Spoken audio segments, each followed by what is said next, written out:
India தன்னோட 60% LPG gas தேவைகள வந்து foreign கண்ட்ரீஸான Saudi Arabia, Qatar இந்த மாரி நாடுகள்ல இருந்து தான் இறக்குமதி செஞ்சுட்டு இருக்காங்க.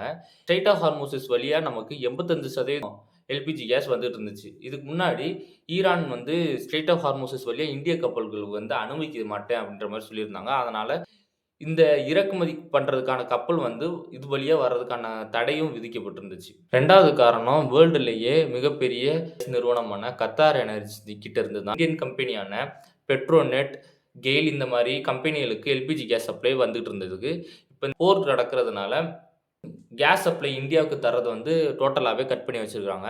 இதனாலயும் நம்மளுக்கு கேஸ் தட்டுப்பாடு ரொம்பவே ஏற்படுது. இதனால கவர்ன்மெண்ட் நெறைய பிரிகாஷன் கொண்டு வராங்க.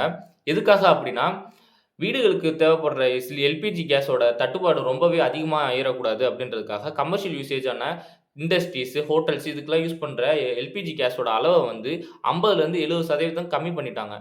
இதனால நம்மளுக்கு வந்து அதிக நேரத்துக்கு டொமஸ்டிக் யூசேஜ்க்கு நம்ம எல்பிஜி கேஸ் வந்து புரொவைட் பண்ணலாம் அப்டின்ற மாரியும் முடிவு பண்ணியிருக்காங்க கவர்ன்மென்ட்.